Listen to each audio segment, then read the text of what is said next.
Presented by Unique Films। दिल के रिश्ता बहुत कमजोर होला। एकर मतलब ई ना भाई कि जब चाही तब तोड़ के चल जाएंगे।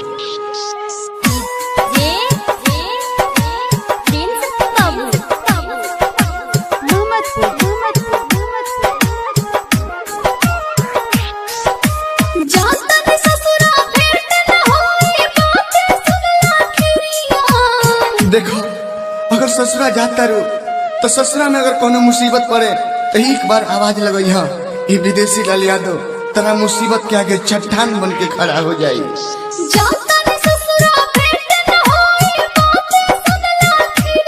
रोना हमारा खातिर पहले खाला गोरी पिरिया रोना हमारा खातिर पहले खाके जई हो किरिया।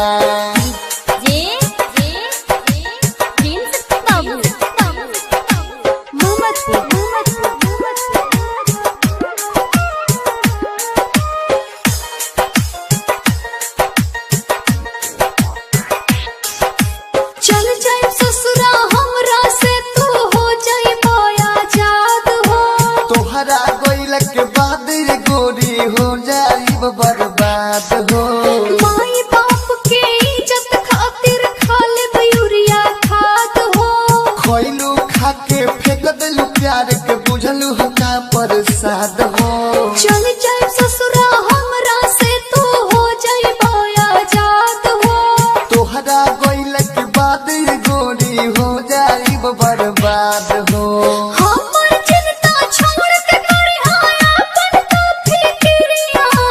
अरे पगली तू कहा जानत बारू दूसरा केहू के जितावे खतरा खुद हारे के पड़ेला। वो हम हार गए नहीं।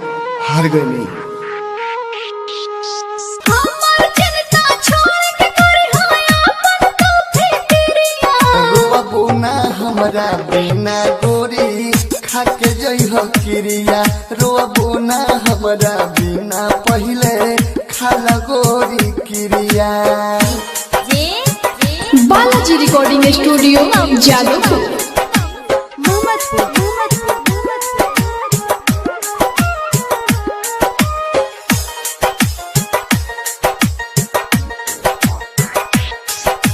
तू बड़ा दसरा चाहते के हम साथ कैसे दी हो। दिल से दर्द ना जाला कितनो रमयोर बिस्की पी हो। दिल में छुपा के गाँव में अंशु कसहु तरा बिन जी हो। धोखा के बदले तोहफा में बुलतारा के काबी हो। तू बड़ा दूसरा चाहते के हम साथ कैसे दी हो। दूरग से कृष्णा याद में तुहरा रोमो या बिस्की पी हो।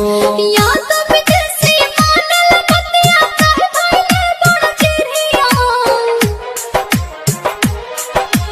याद विदेशी मानल बतिया कह भइले बड़ चिड़िया। रोना हमारा बिना गोरी खाला पहले किरिया रोना हमारा बिना गोरी खाके जई हो किरिया।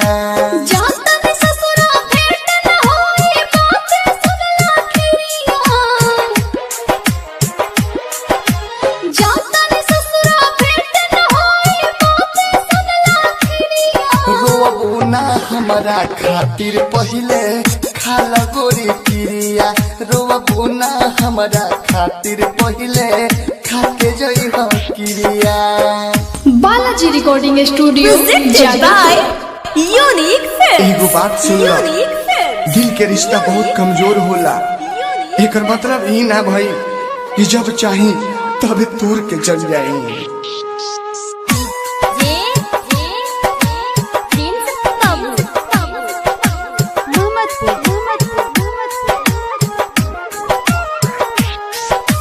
जाता भी ससुरा भेंट न होई बातें सुनला खिरिया।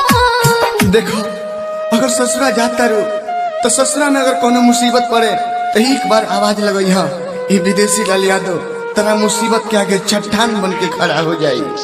जाता भी ससुरा भेंट न होई बातें सुनला खिरिया। रोना हमारा खातिर पहले खाला गोरी पिरिया रोना।